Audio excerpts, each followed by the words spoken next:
오늘 여러분과 함께 신명기 묵상 계속 이어서 특별히 신명기 6장을 통해서 우리에게 주시는 말씀, 은혜 함께 나누고자 합니다. 먼저 잠깐 신명기의 배경에 대해서 여러분께 말씀을 드리도록 하겠습니다. 먼저 지도를 띄워주시죠. 우리가 계속 이 지도를 여러 번 보았습니다. 왜 이 지도가 중요하냐면 이 요단강 이편 동트는 곳에서 요단강 저편 가나안 땅에 가기 그 직전, 요단강을 건너가기 직전이 오늘 이 신명기 전체 배경이 됩니다. 이게 왜 중요하냐면 이제 이스라엘 백성이 가나안으로 가기 직전입니다. 가나안으로 가기 직전에 모세가 하나님께 기도를 합니다. 나로 하여금 저 가나안 땅 요단강 저쪽을 건너가게 하여 주시옵소서. 그 기도에 하나님께서 응답을 주십니다. 너는 못 간다. 모든 기도에 응답을 받습니다. 응답을 어떻게 받느냐가 문제이지요. 근데 그 기도의 응답은 너는 못 간다입니다. 그러니 우리가 모세 입장이라면 참 섭섭할 만합니다. 원망할 만도 합니다. 그것 때문에 지난 40년을 그렇게 고생하고 그 40년 동안 저 요단강을 건너가기 위해서 그 애를 썼는데 다른 사람은 몰라도 너는 못 간다. 이것이 그 기도의 응답이었습니다. 섭섭할 만하고 원망스러울 만한데 모세는 오히려 그때 더 하나님께 의지합니다. 바로 여기에서 모세 신앙의 참 위대함을 우리가 발견할 수 있습니다. 그러면서 나는 비록 저 땅에 못 들어가지만, 나는 비록 저 요단강을 못 건너가지만, 그러나 이스라엘 백성들이여 너희들은 들어가서 행복하게 살아라. 들어가서 말씀의 순종, 즉 율법에 따라 살 것을 계속 반복해서 가르치고 있습니다. 그것이 신명기 전체의 말씀입니다. 그래서 바로 이 지도, 요단강을 건너가기 직전에 이스라엘 백성들에게 말씀에 순종해라, 율법을 지켜라, 그러면서 그 구체적으로 지켜야 될 말씀이 무엇인지 구체적으로 말씀해 주는 것이 그것이 신명기입니다. 그래서 4장부터 이 4장부터 구체적인 계명 율법에 대해서 말씀해 주시는데, 그런데 이 4장부터 항상 반복되는 게 있습니다. 그 반복되는 게 무엇인가 한번 보도록 하겠습니다. 먼저 4장 1절입니다. 여러분께서 읽어주시기 바랍니다. 시작.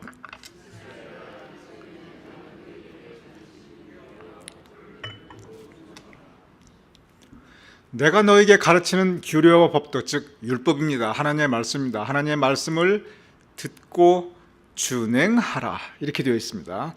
4장부터 구체적인 율법이 계속 이제 선포가 됩니다. 그런데 구체적인 율법이 선포되면서 계속 반복되는 말씀이 한번 보도록 하겠습니다. 4장 1절 이렇게 되어 있습니다. 규례와 법들을 듣고 준행하라. 5장 1절 보겠습니다. 여러분 읽어주시죠. 시작.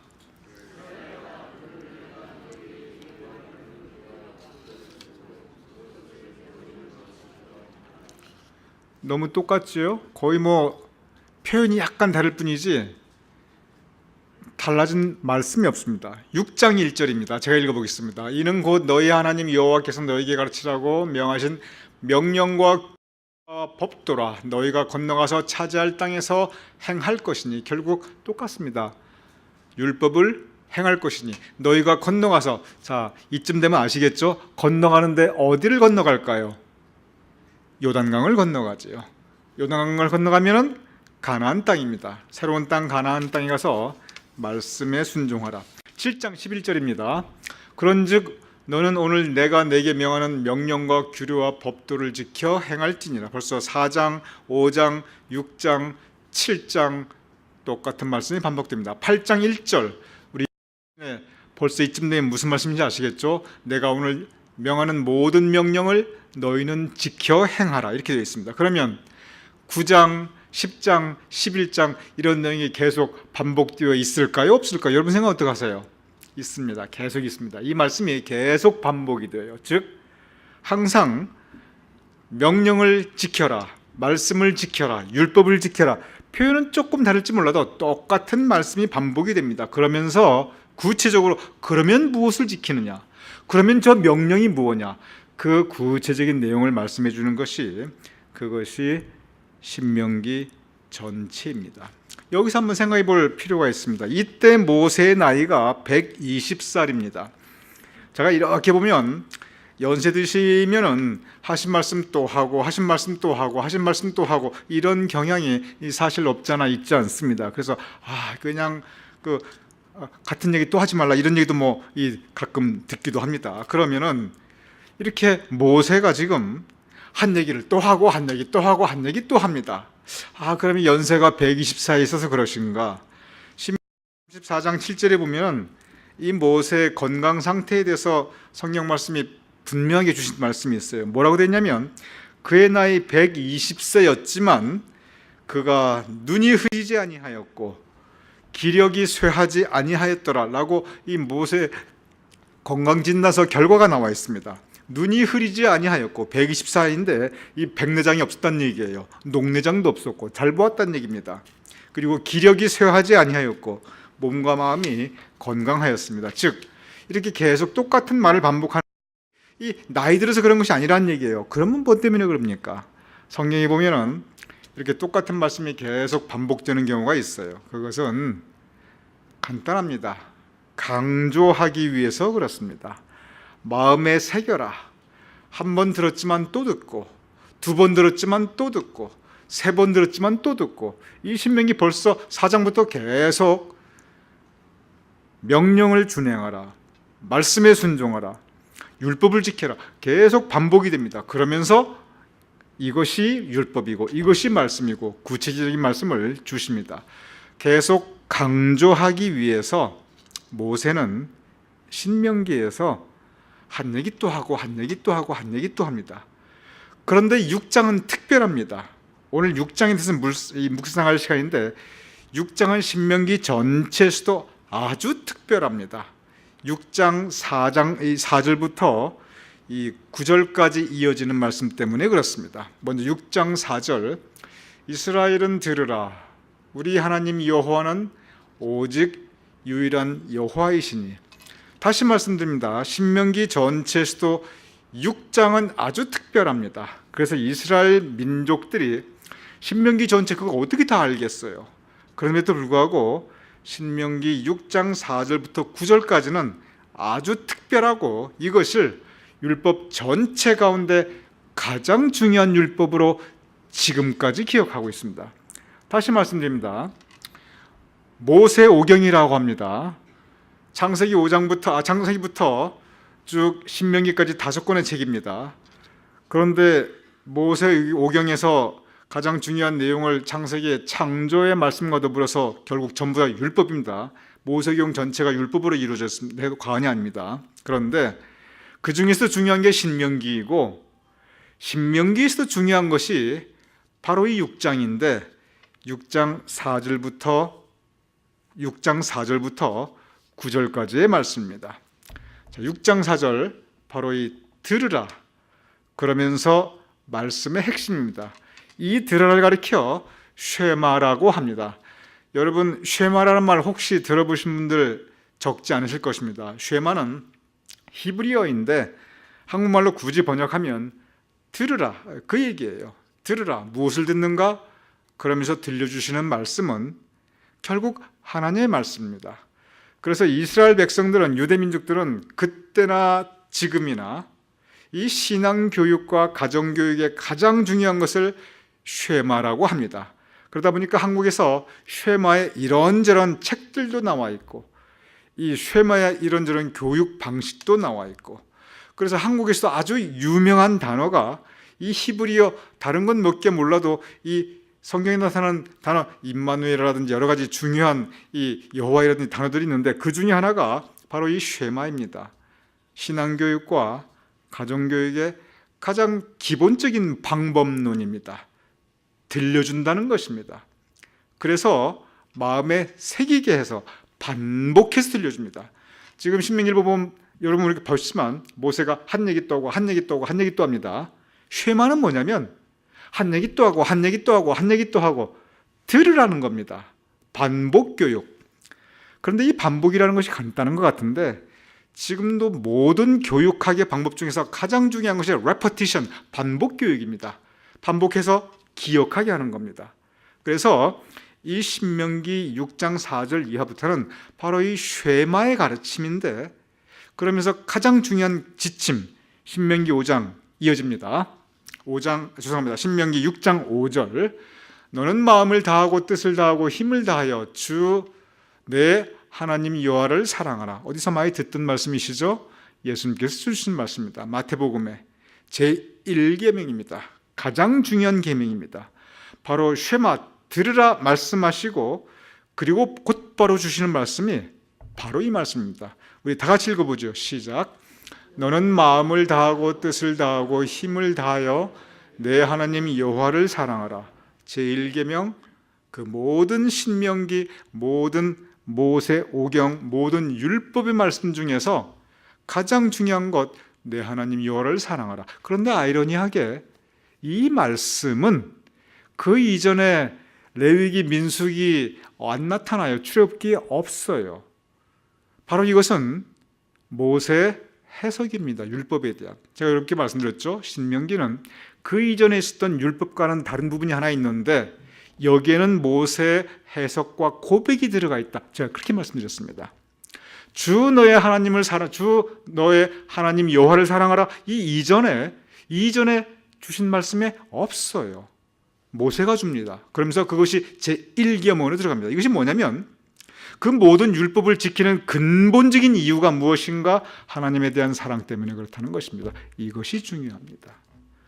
두려움 때문에 율법 안 지키면, 이러다 잡히면, 걸리면 벌받지, 이런 처벌에 대한 두려움이 아니라, 심판에 대한 두려움이 아니라, 이것이 바로 하나님에 대한 사랑으로 율법을 지켜야 한다. 이것은 모세의 그 모든 가르침 중에서 가장 중요한 가르침입니다. 우리 다시 한번 읽어보죠. 모든 율법 중에서 제1계명, 예수님께서 말씀하셨어요. 이것이 제1계명이라고. 시작. 너는 마음을 다하고 뜻을 다하고 힘을 다하여 내 하나님 여호와를 사랑하라.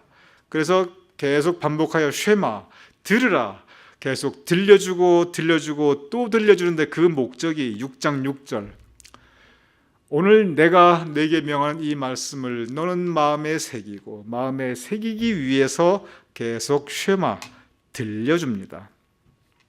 여기서 이 말 한번 가만히 생각해 보시기 바랍니다. 마음에 새기고, 우리가 무엇을 마음에 새기고 살아갑니까? 많은 사람들이 매 마음에 새기는 거 가장 대표적인 게 있습니다. 그게 뭐냐면 나한테 섭섭하고, 그리고 내가 미워하는 거, 나한테 남겨준 원한, 이게 가장 먼저 사람들 마음에 새겨집니다. 그런데 살아보니까 섭섭해하고 미워하고 원한 사무치게 살아가는 거 다 부질없다. 이 잠언에서 계속 하시는 말씀이 그 말씀이에요. 그런 거 새겨봐야 나한테 안 좋고 내 주변 사람들에게도 안 좋고 인생에 별로 도움되는 거 없다. 무엇을 새겨야 되는가? 사랑, 말씀, 결국은 하나님으로부터 받은 사랑을 새기고, 결국은 하나님으로부터 받은 은혜를 새겨서, 그래서 우리 마음에 새겨야 되는 거, 제1계명 하나님 사랑, 제2계명 무엇일까요? 이웃사랑입니다. 내 이웃을 내 몸과 같이 사랑하라. 예수님께서 주신 말씀이에요. 그래서 예수님께서는 그 모든 율법을 하나님 사랑, 이웃 사랑 두 가지로 딱 요약을 해주십니다. 이것이 새로운 것이 아니에요. 모세로부터 이어져 내려온 바로 이 율법의 정신입니다. 무엇을 마음에 새기는가? 바로 이 사랑을 새기는 겁니다. 6장 7절 계속 이어집니다. 내 자녀에게 부지런히 가르치며 집에 앉았을 때든지 길을 갈 때든지 누워있을 때든지 일어날 때든지 이 말씀을 강론할 것이며, 말씀을 가르치고 강론하면 듣게 되죠. 결국 들으라입니다. 이 말씀은 아까 말씀드린 들으라, 이것에 조금 더 구체적인 말씀입니다. 그런데 재미있는 말씀이 그 다음에 나옵니다. 6장 8절에서 9절입니다. 이 부분 때문에 유대인들 참 고생 많이 했습니다. 너는 또 그것을 내 손목에 매어 기호를 삼으며 내 미간에 붙여 표로 삼고 또 내 집 문설주와 바깥문에 기록할지나. 저거 유대인들 지금도 합니다. 그런데 여기에서 저게 무슨 뜻이냐면 원래 손목에 메고 그리고 문설주에 기록하고 이것이 다 뭐냐면 바로 이 하나님의 말씀 이 지금 신명기 6장 5절의 이 말씀을 새겨가지고 여기 끈으로 만들어서 여기다가도 있고 집 앞에도 있고 그래서 표도 있고 누가 보아도 저 사람들은 유대인들이나 알게 하라는 거예요. 지금도 보수적인 그리고 경건한 유대인들은 딱 보면 알 수 있습니다. 저기 유대인이구나. 표를 스스로 하고 다녀요. 그런데 저 부분 때문에 유대인들이 엄청난 박해를 받았습니다. 역사를 보면은 저 부분 때문에 우리는 유대인이다. 우리는 하나님의 말씀 따라 사는 사람들이다. 그 표시 때문에 유대인들이 지금까지 역사적으로 보면 이익을 보고 여러 가지 혜택을 본 것이 많을까요? 박해를 받고 시련을 겪은 것이 많을까요? 여러분 기본적인 세계사의 상식으로 한번 돌아보며 생각해 보시기 바랍니다. 엄청난 시련과 엄청난 박해를 받았습니다. 그럼에도 불구하고 지금도 하고 있습니다. 제가 유대인들의 모든 걸 다 좋아하는 건 아닙니다. 그런데 그러한 부분들은 참 위대한 것입니다. 우리는 믿는 사람들이다 이거예요. 우리는 믿는 사람들이다. 이걸 내가 내 마음속에 감추지 않고 드러냅니다. 표현을 합니다. 왜냐? 내가 믿는 사람이다라고 표현해버리니까 무엇을 믿는가? 이 율법을 지키지 않을 수가 없는 거예요. 나는 믿는 사람이다 해놓고 즉 저기에 손목에 매어있고 문설 지키는 건 다 율법입니다. 표를 삼기 다 율법에 대한 표식입니다. 그런데 나는 이렇게 율법을 지키는 사람이다 하고 내가 확 광고를 하고 다니니까 어딜 가나 그게 보입니다. 그러니 그 율법을 지키지 않을 수가 없어요.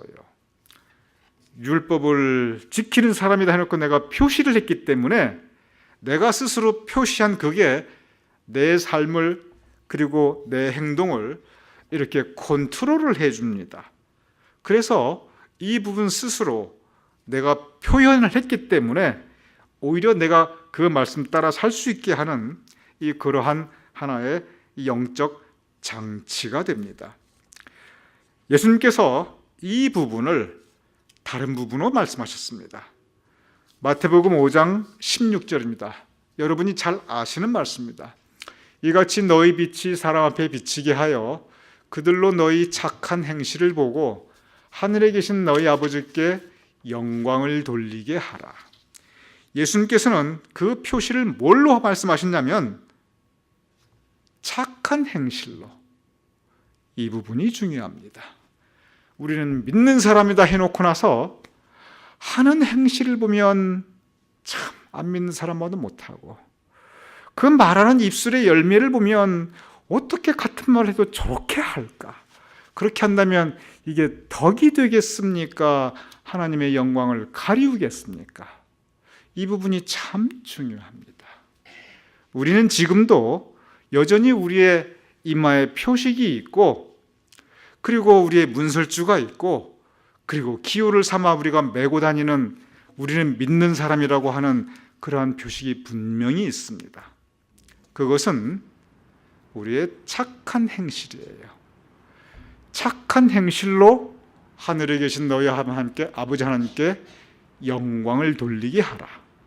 이 말씀은 신명기 6장 8절에서 9절에 새로운 예수님께서 우리에게 주시는 말씀입니다. 이 말씀은 쉽지 않습니다. 도전의 말씀입니다. 그러기에 우리가 짐져야 할 그런 신앙의 거룩한 부담이 있습니다. 신명기 마음에 새기고 그 다음에 마음에 새긴 것으로 끝나지 않아요. 마음에 새기고 그것을 삶 가운데 아예 나타내라 그겁니다. 보이게 하라. 그런데 예수님께서는 한 단계 더 나가셨습니다. 그냥 주렁주렁 차고 다니고 그냥 손목에 메고 다니고 문 앞에 표시하게 다니고 그 차원을 넘어서서 착한 행실로 하나님 아버지께 영광을 돌리게 하라. 오늘 이 말씀이 여러분과 저 우리 모두에게 신앙의 도전과 거룩한 부담이 될 수 있는, 그래서 오히려 하나님께 영광을 돌릴 수 있는 삶을 살아갈 수 있는 저와 여러분이 될 수 있기를 주님의 이름으로 축원합니다.